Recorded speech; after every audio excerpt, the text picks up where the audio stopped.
Welcome, welcome, welcome everyone to Never Alone Live. It is a pleasure to have you here.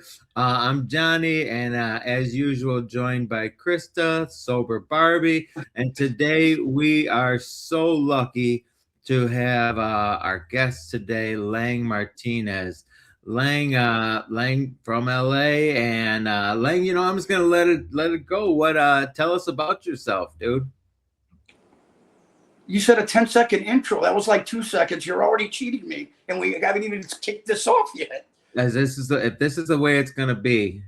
My name's Leg My name's Leg Martinez. I am a grateful recovering addict alcoholic, and I am a courageous survivor of sexual abuse and rape. That's basically my story. So my story started basically in West LA, Westchester area. Growing up in the neighborhood of Beach area, and it kind of started there. It kind of started that I had a stepfather that I didn't know was a stepfather. And I kind of had a family of the step family of the father that raised me, if we could catch on it, were alcoholics and they were white supremacists. And I am Hispanic. I'm half Mexican. So what happened is my mom was married to a gentleman by the name of Horace, and my family has very known roots here in LA, well, basically all over the United States. My family's connected to a Hispanic newspaper called the La Opinion. It's a Hispanic publication newspaper, which now is held by the LA Times. So when my mom met my father, my mom was like 15 and a half. And it kind of goes into my story. And my mom actually went to the same high school that I went to. My mom was walking down the street, and my father actually pulled over, and he asked my mother, "Would you like some candy, little girl?" My mom was already broken, so we can get into that. And my dad was a good-looking guy, Hispanic guy, connected, had family that had money. And he pulled over, and my mom ended up dating him. And what happened is, lo and behold, I think it's something that my mother wanted, is my mom ended up getting pregnant. And I think that was something my father wasn't ready for. So by getting pregnant, there was a commitment of getting married, and they did. And at that time, my grandmother was alive and my great-grandmother.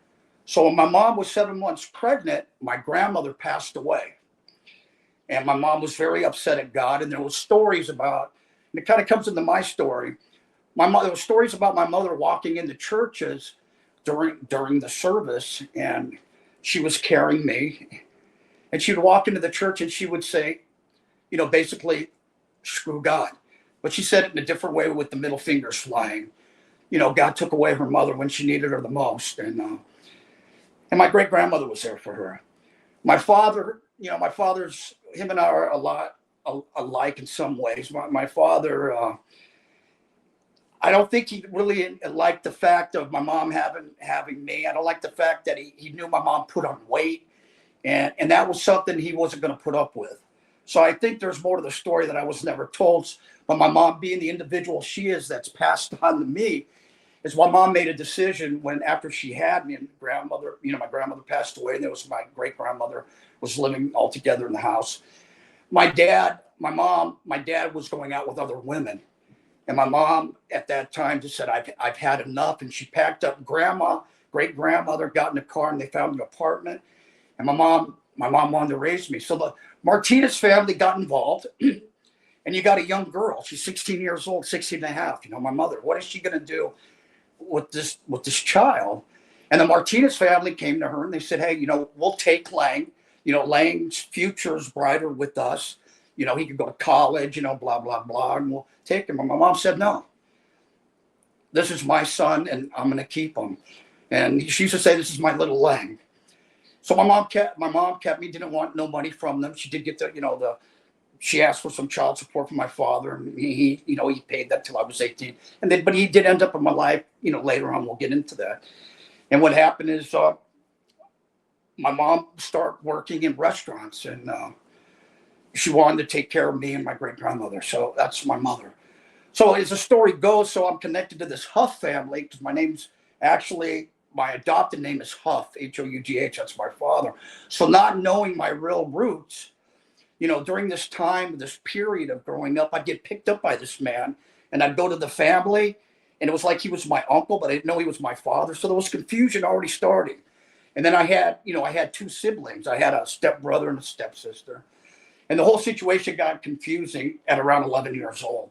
So as I mentioned, I had a family. They were white supremacists. They drank and they beat up and they did a lot of bad things to me as well. And I was with my Aunt Sandy and my cousin Rodney, and we were playing, remember the race car slot tracks?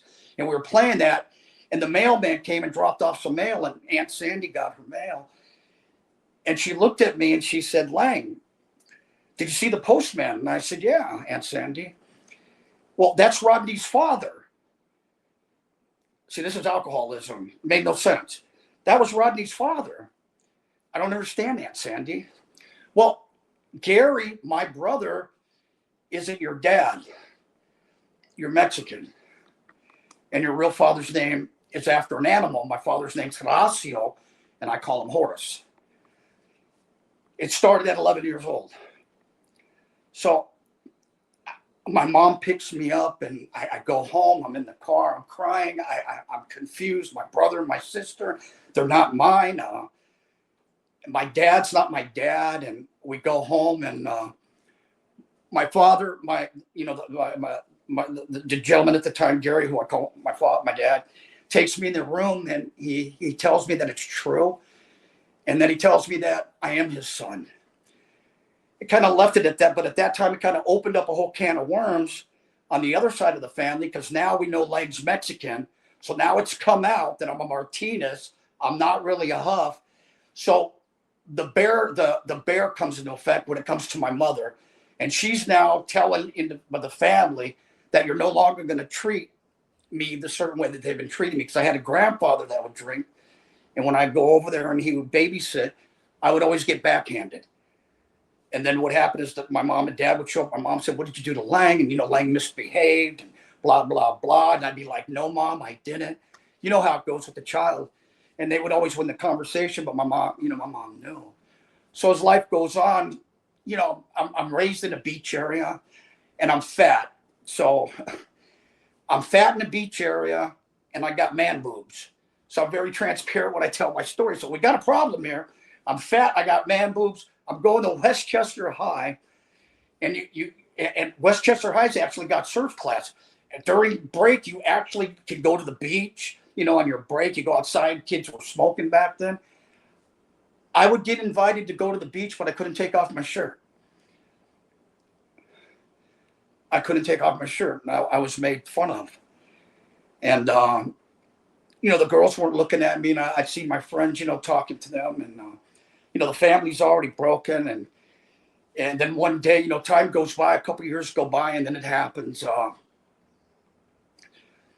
My friend John, he's telling me we're in high school, so I'm playing sports, got the situation going on, houses, it's not happening.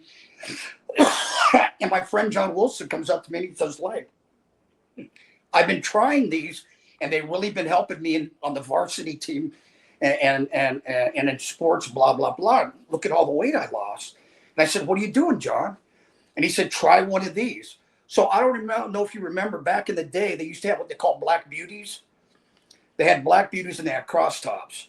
So the black beauties, a lot of women were taking those and stuff like that. That was for, back then for weight loss. So the black beauties, I started taking the black beauties. And next thing I know, I'm losing weight. And all of a sudden, girls are paying attention to me. So I go off and I got this car and I shoot to the valley. I'm going to cruise Van Nuys Boulevard. And I end up getting a girlfriend in the valley. And her name was Debbie, and she was Jewish. And that wasn't going to happen, especially that kind of family, but another breakdown. And my family, it kind of went from there. So during that time in Westchester, I was working for a bike shop. It was called Action Cycle, going to high school. And I had a friend come up to me and he said, Lang, we've been working at this company. I can't say the name because of the confidential. He goes, there's a place that we're working where we cut glass, and the guy there sells Coke. Well, I'm working at a bike shop and I'm racing BMX. And I said, okay. So I check it out and I meet this guy and we're cutting I'm allowed to say that. We're cutting glass, and the guy's a cocaine dealer. And he's a groomer. So he's also a pedophile. So what happens is the grooming already comes into effect. So what happens is him selling cocaine. Me and my friend working there, we get the half gram, we buy it, we do cocaine. And as you know, back then the cocaine was off the hook. It was the best thing I ever did. Life was downhill from there.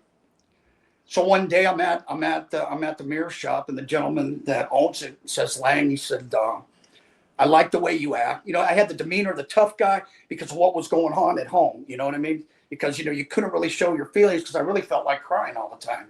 You know, it's sort of like that song, you'd cry too if it happened to you. But you're trying to keep up this persona. So the gentleman comes up to me and he says, Lang, would you like to meet the stars? Would you like to go to Hollywood? And I said, of course. So what happens, this gentleman teaches me the business of cocaine, and I learned how to cut it, package it, and I'm selling to the clubs in Hollywood, and I'm selling to this one club that's well known, and I'm allowed to talk about it. It's called the Odyssey. So the Odyssey was a club back in the 80s. It was a club for all ages. That means a club opened up at 10 o'clock at night, and it closed at 5 in the morning.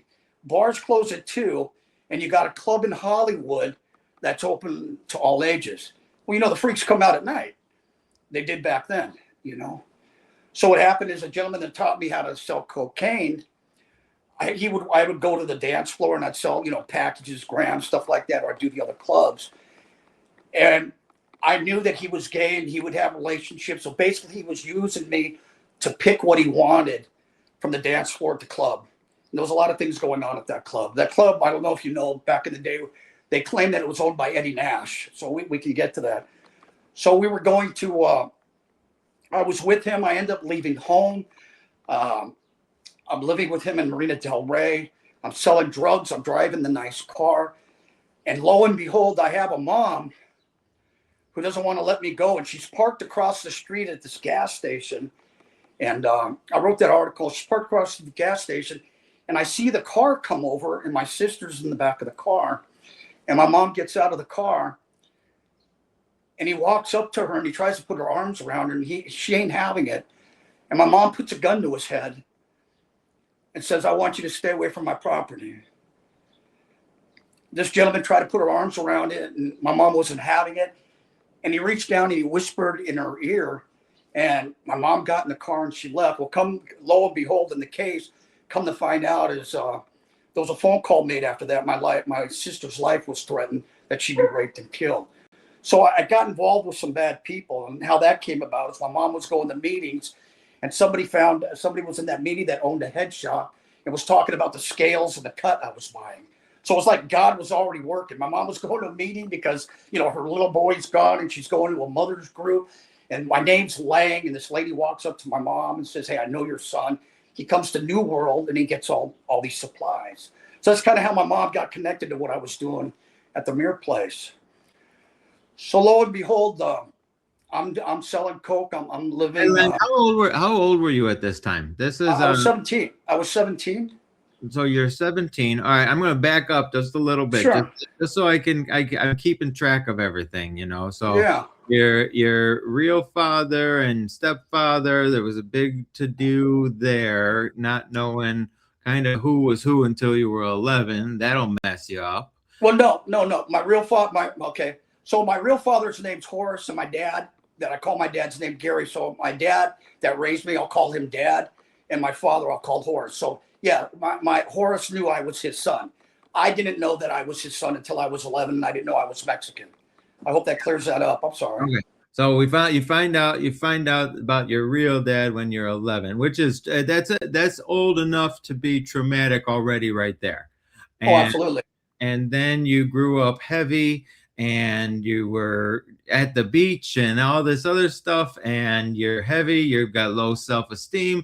They offer you the Black Beauties, which were straight speed. And I know I've got family that talked about those back in the day. You lost the weight. Okay, so I'm imagining kind of just a chubby kid, and then you just lost it and got kind of ripped. Well, I didn't get ripped. I started losing the man boobs, but I was presentable. You didn't have to go there, Okay, John. I've never been ripped. And if I said I've been ripped, then you'd have somebody text you, leg's always been fat. I'm okay with that. Okay, we're presented, but this, I mean, whenever we hear a story, right? We all got a story. Everybody's got a story, and we've all got trauma, and we've all got self-esteem issues, and absolutely. talk about this a lot. And Right. so thank you for sharing all this with us. So you're 17, you're at an all ages club, and you're slinging already. Your dealer and your mom get into it, and mom sounds like she's had your back since day one. Oh yeah, we'll get to that. And that'll blow your mind. But yeah, she's had my back since day one. My mom passed away back in 2010. But Uh, we can talk about that. Yeah. okay, so you're set. We'll get back to the story. I just wanted to clarify and make sure we were on the same page. Yeah. All right, so you're 17, you're slinging at the Odyssey, and We're slinging at the Odyssey, and then the gentleman that he was basically what you call my handler, because what's happening is I'm a minor. I am able to sell cocaine. I'm selling quantities, and if something comes down, I'm a minor, and I knew the rule. It's mine. And back then, you know what? Okay, and they would just take it off the adult, and your mom come pick you up, and it would never go. So what happened is, I'm 17 years old. It's in February, and he tells me about a concert that we're going to go to this concert in the Forum, and that the gentleman that's my handler that I'm selling cocaine for, his sister plays bass guitar. He plays studio guitar. Well, at that time, Cher was going out with Les Dudak. Well, Cher was married to Greg Allman, and then after that, she was dating a few, and then she was going out with a gentleman by the name of Les Dudak back in 1980, 1981. Well, Les Dudak had a band that was called Black Rose, and what happened is Cher was the singer. It was it really didn't go nowhere. So we were invited to the concert, and I was able to go backstage, and I was with this gentleman. And when we came back from the concert, I'm trying to change it up. I have to. When we came back from the concert, we went to his house. He ended up sexually molesting me and raping me. Is what happened. So there was a confusion there. So now I'm broken. So I work with a lot of survivors. I got the situation going on at home. You got mom doing this. Mom love you, but if mom really loves you, why did she marry this? So there's so much confusion. So when this gentleman does what he does to me, he tells me that he loves me. We had the relationship going on, in the Odyssey and the cocaine and living together, driving the cars, and I'm his right hand man, and I'm confused. I'm confused. That's where the downward spiral started. So it started there, and then it came to another moment that I'm turning of age, and he wants me to go find somebody. And what happens is I end up going somewhere, and cops get involved, and my mom ends up getting me into a hospital called Westwood Hospital back in LA.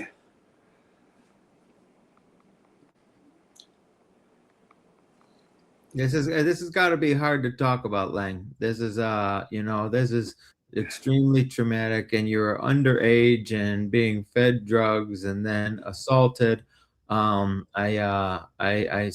the downward spiral begins, and I mean, if you go back through your through your life, it sounds like the downward spiral started a long time ago, but this was the beginning. So you Well, went. this was the beginning of what I call stronger than my silence. This is where you keep your darkest secrets. Seeing the things that were going on and what was happening to other people, it just wasn't real. You try to put it off in your head, so it was like back there in my memory for all those years. Because during this thing, the destruction just went completely, and I really couldn't figure out, and I didn't know why. The addiction. After that thing happened with him, and I turned 18 years old. You stopped doing the blow. We weren't really talking about addiction back then. As far as the cocaine, there was mental health issues. Maybe Lang had a nervous breakdown. Trying to do all kinds of things to it. But what happens is life goes on, and I ended up meeting this other girl, and I start using cocaine, and the next thing you know is I'm committing crimes. And I'm going to prison. So I ended up going to prison. I actually ended up retiring 4 prison numbers. So I did a total of 15 years in prison on the installment plan. So I mean, life is just it was bad in the beginning. But when you say that, you use the word never alone recovery. I was really never alone because God was always there. And the funny thing about it is during that time, going back to that and the destruction, and all that, and getting later in my years and being homeless, I used to stay at churches, because I thought God forsaken me because, I did have sobriety a couple times and then end up homelessness and losing businesses and losing family. I would sleep at churches because I wanted God to see what he did to me. I wanted God to see what he did to me. So what happened is pastors would come out, they would talk to me or they'd give me like 30 seconds to get off the property. They want to call the police, and I'd just try to start the conversation, say, look at me. Look what God's done to me. And I had to understand that God didn't do this to me. I was making the decision to do this to myself. Yeah. That's amazing, Lang. So, okay. All right. So you 17 and you're dealing, there's the assault, and and this is, I mean, I don't know where you were before then, but that downward spiral and how this traumatic event can change a person, changes you to, I mean, now you're out and committing crimes and going to jail over and over and getting in. Yeah. Now you're into the cycle, you're in the system, and Right. that's but and would you say that it all started and it stemmed from that incident at 17? I think it stems from the very beginning of childhood. I think it starts and it stems with the very beginning of your identity, not knowing who you are. See, I never really knew who I was. Am I a Huff? Am I a Martinez? Am I this? Am I that? Do I belong here? Do I belong there? So there's no belonging. So what happens when there's no belonging, you run rapid and you end up making some stupid decisions, like to go sell cocaine. And then stuff really happens. Yeah, that's okay. So you were incarcerated for 15 years in On the installment plan. I did the installment plan. stretches. Yeah. Um, when did you find God? When did you find recovery?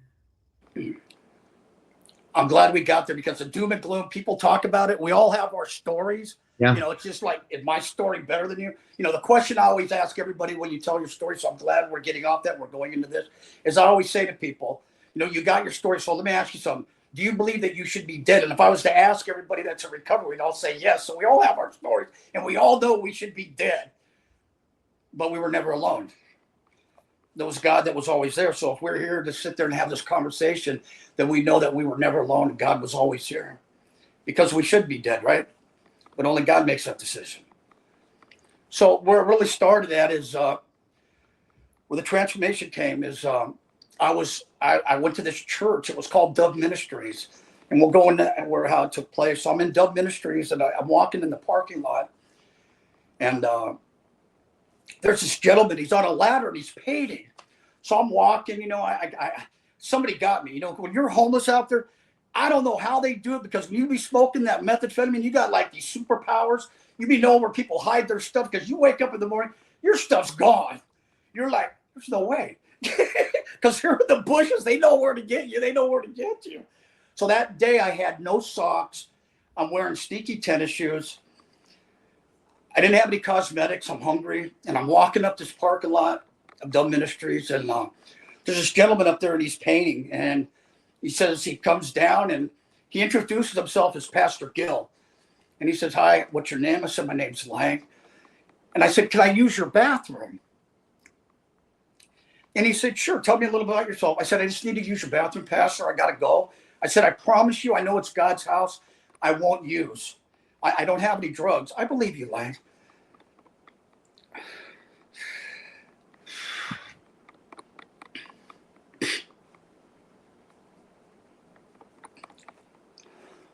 I still can't tell the story.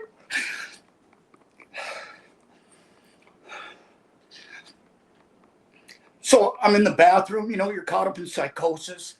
You want to keep things clean, but it ain't happening. You know what I mean? You got the water faucets on, the heads in there. Everything's everywhere. Things discombobulated. And he's knocking on the door. I left it unlocked, Lang, are you okay? So when I come out of there, he sits down with me and, are you hungry? Yeah. He said, my wife, Eva, made me lunch today. And he gave me a sandwich. He goes, Lang, would you like a water? And I go, yeah. All of a sudden, I see this man.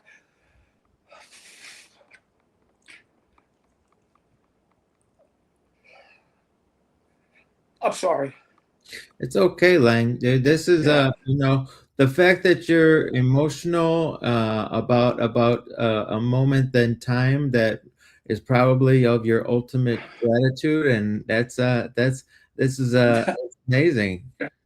Yeah. So there's been a lot of people there. So he feeds me the lunch, and I see him, and he's taking off his tennis shoes, and he's taking off his tennis shoes, and he's taking off his socks,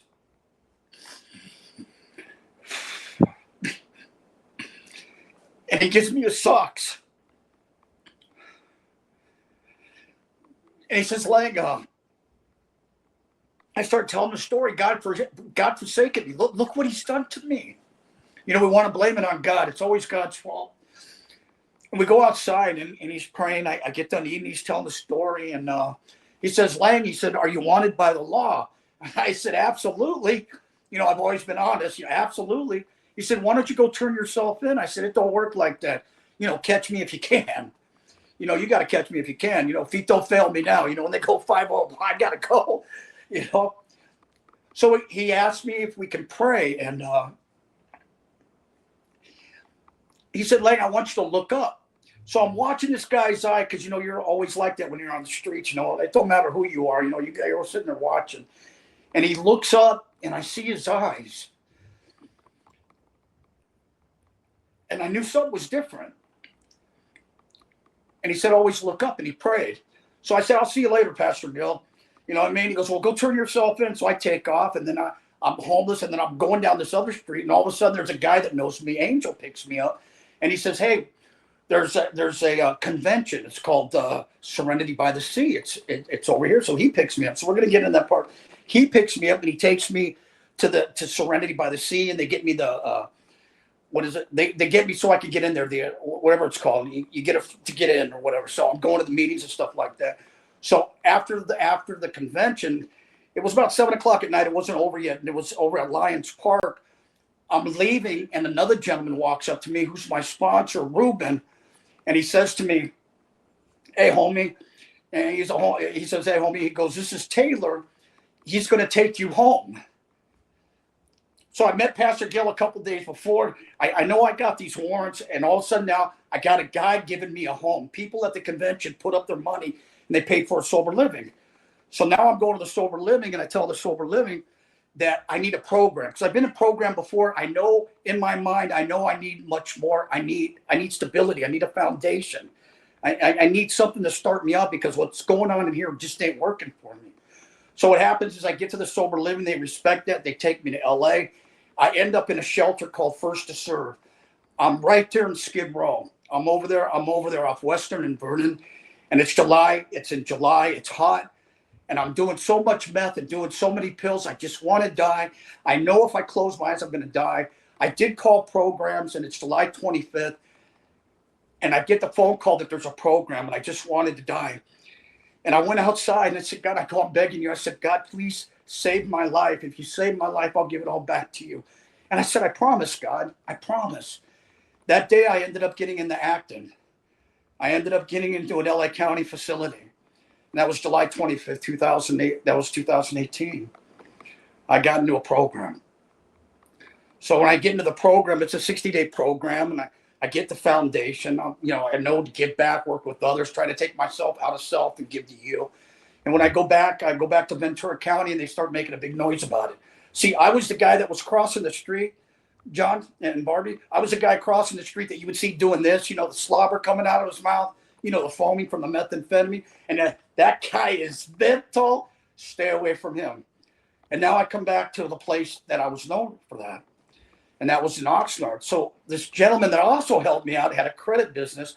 So I ended up going back to Oxnard, and I ended up soliciting for credit repair right across the street from Oxnard, from Plaza Park, where I was homeless. And the office that I was working in, you'd look across the window, was the same trash can I lived in. And this guy gave me a job. So one day I'm there. I get out of the program. I want to meet, Pastor Gill. So I ride a bike to Pastor Gill's. He's not there. I come back, and then a couple days go by, and I get a phone call, and Pastor Gill's by Plaza Park at the coffee place, and he says, "I want to meet Ron, but Lang, why don't you come outside?" So when you come outside, you're looking at this park, and it's got like 50 unhoused individuals in it. I was there. So now I'm wearing this nice slacks, I got a nice shirt on, I'm doing soliciting, and Pastor Gill walks over and he says, "Hey, Lang," he says, "I'm going to meet Ron, but I want you to do me something." I go, "What's that?" He said, "Look." I don't want to look. He goes, "Lang, I want you to look." I don't know how. And he said, "Lang, look." And I said, "Okay." And I go, "Let's go meet Ron." He says, "No." He said, "That's your calling." 1 week after that, I start speaking at council meetings in regards to the homeless in Ventura County. The next thing you know, there's articles going out. Nobody knows but me. Homeless Part 1, Part 2, Part 10. Next thing, I'm doing documentaries humanizing the homelessness in Oxnard, and I'm in the mix. So now I'm giving myself, God's chosen the path that I didn't want, and now I'm working with individuals that nobody else wants to. So I ended up becoming a known advocate in Ventura and Los Angeles, either through the work I've been doing or through the articles or interviews, etc. So that's where it started for me. But I say, in my case, people say each case is different. We talk about the uniqueness. God knew exactly what he was doing with me, because at that time I didn't have any family that was with me. They didn't want nothing to do with me. And the fact that I was being in the newspapers kind of made things exciting for me, because I'm being seen. But it also put something on me that if I went and hit that pipe again, I'd really be going out half-assed backwards, because people would be laughing at me, because my advocacy is, I'm pretty strong as far as what I believe in, as far as accountability when it comes to elected officials. So that's where that came in at. So, Lang, let me ask you. Okay, so we'll talk about the homelessness for a minute. So, I mean, you've got a hell of a story, and you've had a hell of a career out there using. At what point you were incarcerated for 15 years, and then you had another 15 years of active addiction.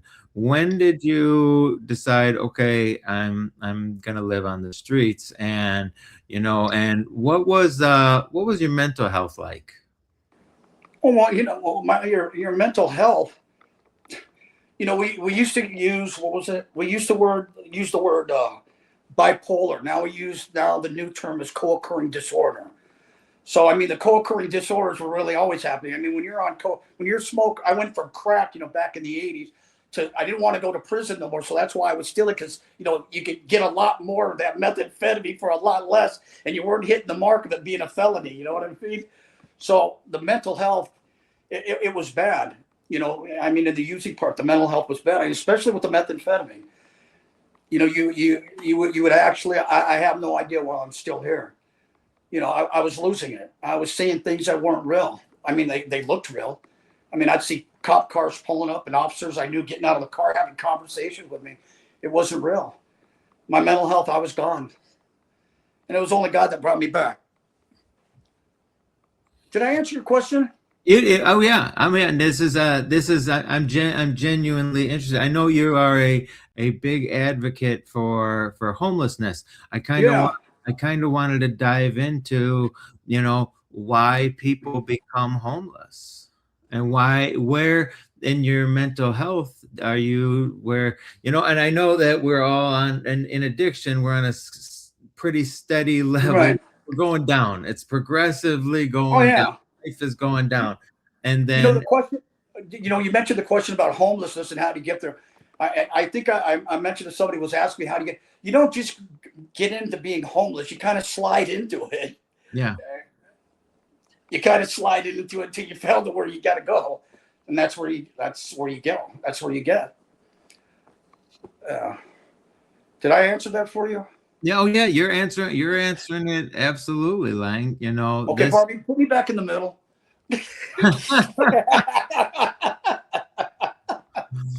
And Krista, if you want to chime in here, because Krista's got, her story. I mean, everybody's got a different story. And, Oh, yeah.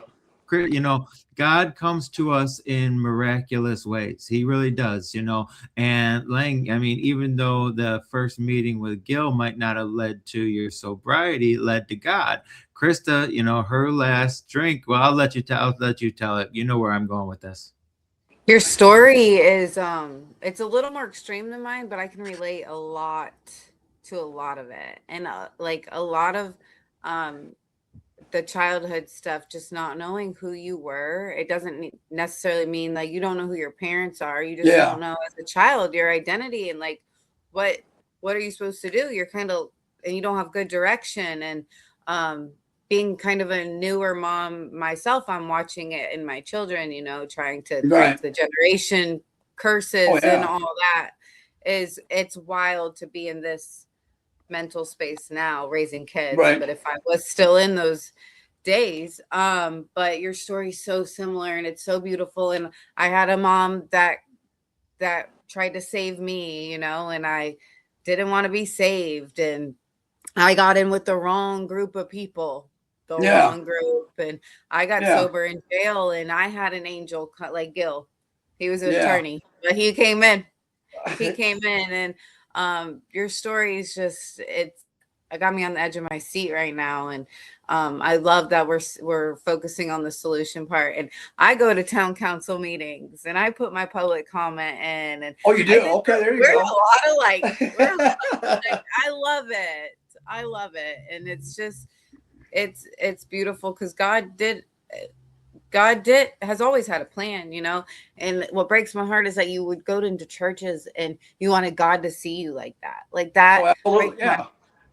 that Yeah. breaks my heart. And but now you see what he's had planned for you all along, and you listen to him. It took you a little bit, but you listened to him finally, and Yeah. now you're making change. And your story's already helped me, and all these comments are beautiful. And I'm over here live on TikTok as well, and they are loving this story, You know. and they're talking about their same kind of scenarios and Oh, right stuff. now. And yeah, Oh yeah, wow. You know, I wrote yeah, something you might like. I wrote, "There's nothing more paralyzing than an attitude that things can never change."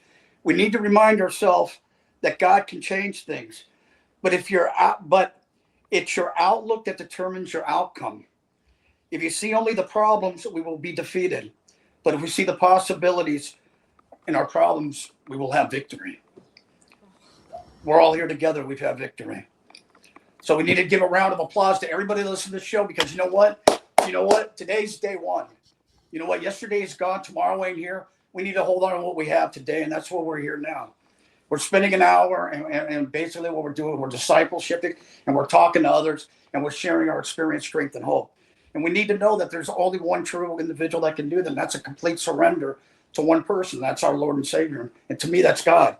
You know, I get a lot of pushback, like in program. I'm very, you know, when I introduce myself, my name's Lang Martinez. I choose not to be anonymous. You know what I mean? Because how are you going to find Lang M? You'll probably find me. I did a lot of crimes, so you'll know who I am. But you know, how are you going to find Lang M?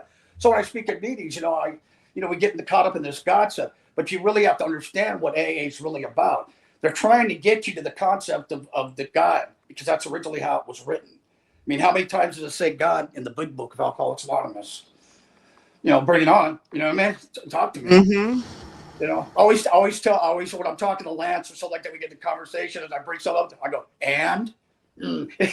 And? Yeah. Hey, Lang, is it okay to do a shout out? no, Yeah. absolutely. Go ahead. Yeah, shout I it gotta out. do a shout out because I'm sitting here looking at myself. My hair, it's kind of messed up. No, I didn't do anything, John. I'm okay. And I'm looking at my teeth, and I just want to thank Lasting Smiles for making this possible. So that story is a whole nother story. And God came in, because what took place here, I could never afford. This actually happened because of a God story. So if you're listening to this, if you keep putting yourself out there and you make yourself available and you continue to give back what God's given you, things are unlimited. This should never happen. And I mean, it does sound like commercial, so I am doing a shout out and I apologize. But Nima, for what he did for me, I'm sitting here looking at it, and this is the first interview I've ever done. If you looked at you Googled me, you could see all the photos of me. and it's like I'm that prison convict. You know what I mean? I'm like this. You know, you never see me smiling. You know, and so when I'm sharing a story, I've actually had individual people go to other people say, "Hey, Lane just got done sharing a story. What amazing a story!" He goes, "The dude don't smile." I know. Is he really happy? Does he really have sobriety? Or can he let go of that yard mentality? So this is the first show I get to look at your beautiful face. I'm not talking to him, and I get to smile and see the smile I got. I love it. Don't And go I would there, be John. smiling too. Oh, But yeah, but I mean, you know what happened was I started telling them that I wanted to go into schools. You know, the other stuff that I do, to be honest, I'll always do there. You know, always make myself available. But I really wanted my dream is, and we're working on it, is to go into schools and to be able to share my testimony. You know, people ask me what my goal is. My goal is to walk in somewhere. You know, I've done schools, but to be able to be on something to where somebody walks up to you and say, you know what, Mr. Martinez, you're 62 years old. You may have this. You may have this. You may be in the pay. You may do all this, but you know what? I don't want to grow up and be like you because I think you're a loser. And I'll be like, praise God, I did my job. I hope that makes sense.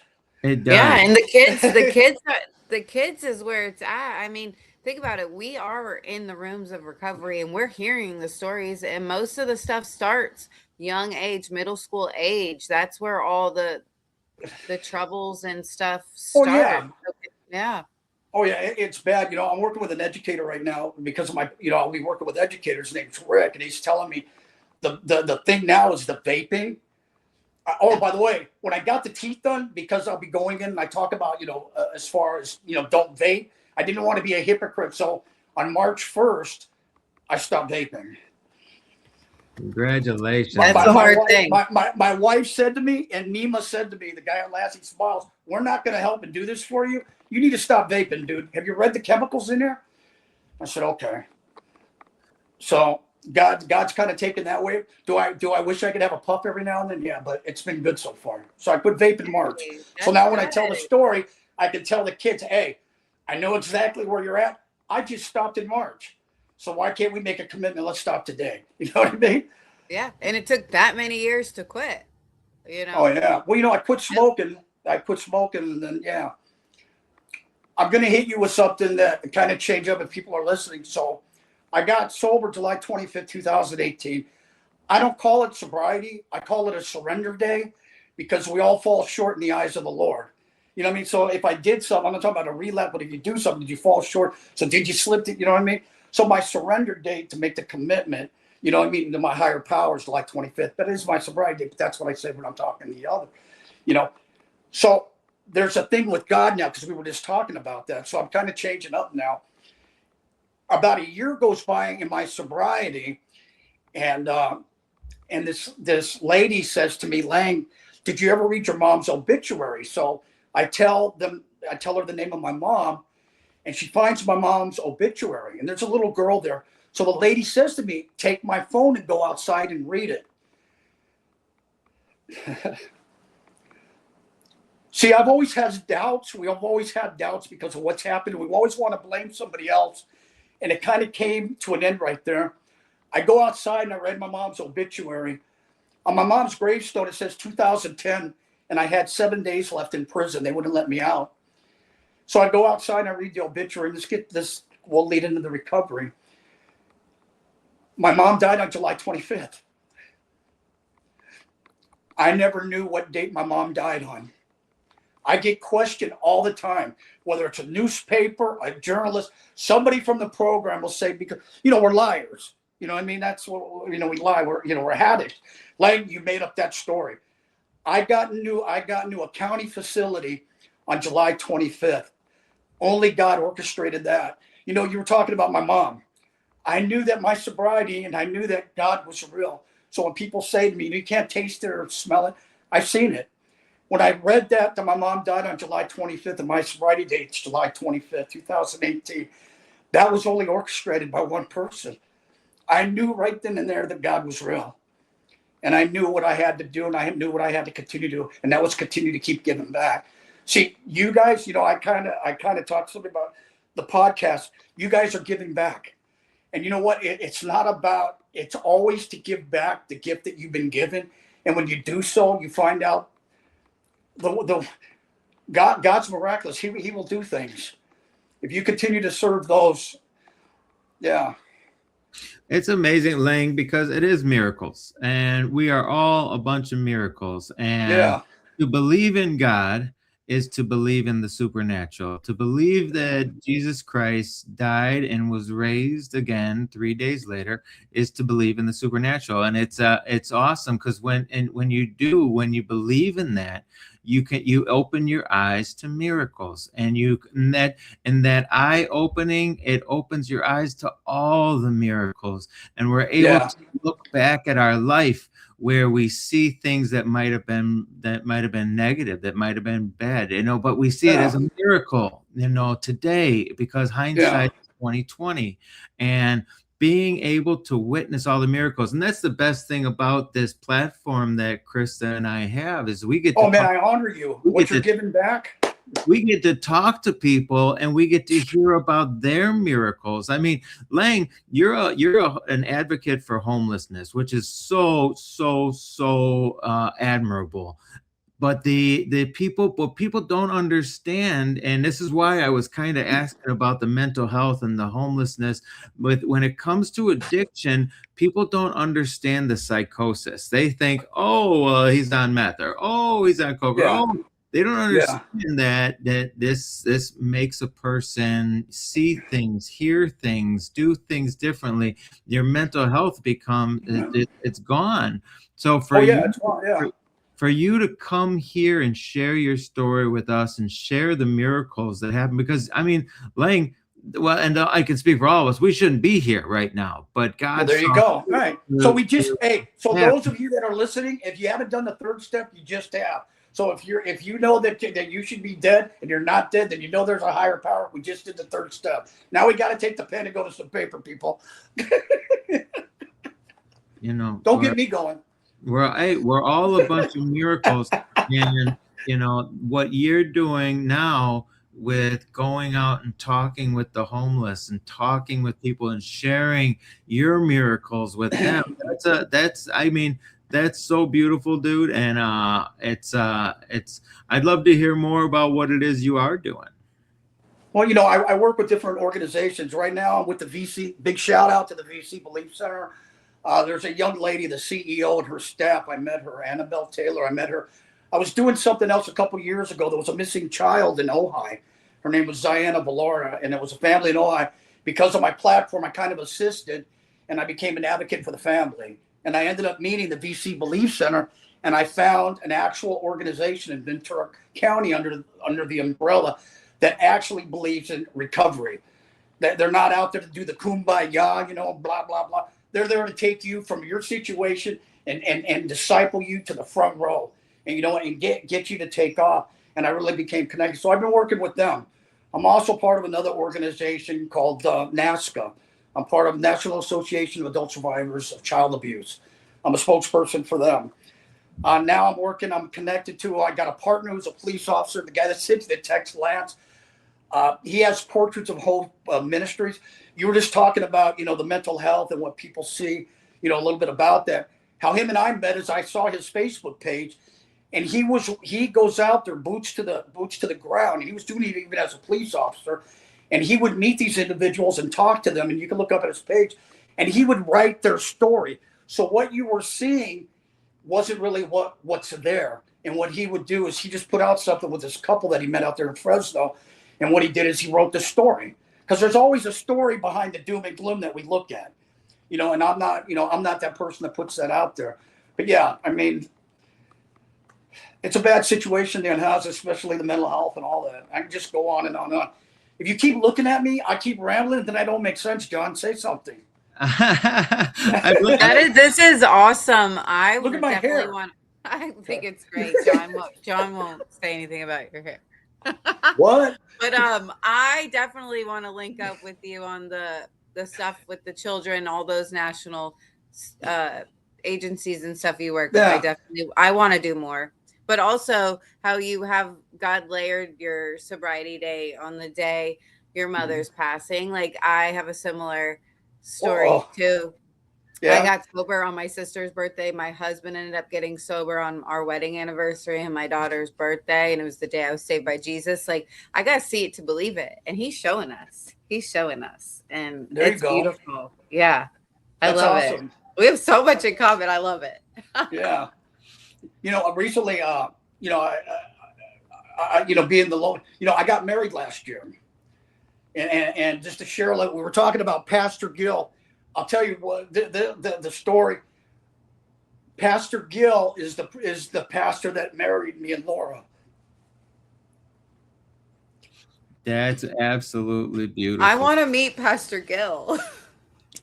I'm also, I'm involved. It's funny because Pastor Gill, I go to different churches, and Pastor Gill one day he calls me up and because I was going to Dove Ministries, and he says, "Lady," he goes, "Are you going to become a member of a church?" And I said to him, "Why?" And he kind of thought about it because I'm new in recovery. He goes, "You're right, Life." Because I go to anytime I can find anything that's gonna that work for me, and I could, I would go. You know what I mean? But Pastor Gill, he's been on the road. I got involved with Atmosphere Church in Westlake, and they do a lot of stuff in community. And I met these wonderful guys, the brothers. We have a breakfast club they do out there. I haven't been out there in a while. And I got a friend, Chris, and I ended up meeting all these people meeting these people at church. They do community, so they do outreach. And that's where, I introduce, VC Belief Center to Atmosphere. It just goes on and on. That's what we do. We introduce each other to those that do what we do. That's how we keep what we got. Otherwise you're going to lose it. So I ended up doing that. And then, where was I? John's staring at me. He's messing me up. Your Gil married you and Laura. Yeah. So I'm a member at Atmosphere Church. I end up meeting a group of guys. So it's in Westlake, so a higher echelon of people. You got Lake Martinez, broken, you know what I mean? And I meet all these swell guys. I said, "Hey, I'm new in the Lord, and I just need help, and guidance." And I met all these wonderful guys. My wedding planner planned and did events for the president. God gave me that. We had a wedding planner. The house I got married at was Chris Eckstein. I'm part of Market Street Production. His house in Thousand Oaks, the backyard had 400-year-old oak trees. I mean, we had this beautiful wedding. Laura's never been married, and this is something, she's 62, and to have this and the gift that God did with all these people that believed in me and that are there for me, and these are the things that happen. Unbelievable. Unbelievable. Their story is so great, and I really hope that anybody who's listened today has experienced some of the hope that you give out, because man, you are a walking, talking miracle, brother, and I love you. We put in in the comments, anybody who wants to find Lang, his Facebook, his Instagram, it's linked here. I want to thank you again, Lang, for coming out. Yeah. And sharing with us your experience, strength, and hope. You've got so many different articles that are published about you. All you got to do is go Google Lang, and you're going to Google them. Can I read something? Can I read something? I know we're running out of. Can I read something? Yeah. Sure. For you, it said, "I'm very tired of hiding and living in isolation and inner fear. I'm tired of inner shame that never seems to go away. I'm tired of thinking that I don't deserve to be happy. I'm tired of carrying the burden and blaming myself for what happened, resulting in a life of self-punishment, self-shame, and pain. I want to be free, and I want to be unashamed." That's where we have to let go of the guilt and know that we played no part in certain things that have happened to us. And then there's a gentleman, I think it's something recovery. I know he's going to get mad at me. I don't know if you know a pastor, Ian Faulkner, but he's connected to you, and he wrote "When we recover loudly in Christ, we contribute keeping others from dying quietly without him." And that's something that was written by Ian Faulkner. I've been meeting this guy up there at Mission Church out in, and he runs a program out there. And this guy's great. And we've been in contact. And this is something that he wrote. And I told him, I said, when I get on the show, I saw that he was connected to you. And I said, I'm going to read that. And I said, that's so awesome. Yeah. That's tremendous, Lang. And everybody's connected to Krista. She's the most popular. No, we got to go visit him. We got to go. We gotta go I'm visit in. him. And I'm in. I need to meet Pastor Gill. I need to meet. Okay. And then if John comes out, we play that, that song, we better be starting something. We better be. Yeah. Lang, dude, I'm telling you, this has been phenomenal. Thank you again for coming out, for sharing with us. Thank you, everyone, for listening, for comments, and this has just been beautiful today. Krista, you got anything you want to share to end with? I always say this is the best episode, but this is, and I'm so grateful. I'm honored that you came on here, Lang, and No, your I'm honored. And you know what? story. I would like to do, if everybody that's listening, I want you to stop right now and give everybody a round of applause for being here and listening to the show and staying 1 hour sober. And you know what? Thank you for being a part of my gift. Thank you. Yeah. And thank you guys so much. And thank you, John. Oh, Thank this you. was such a great afternoon. I got so much out of this. This has been tremendous, and thank you, everyone. And we will see you next week. Thank you so much.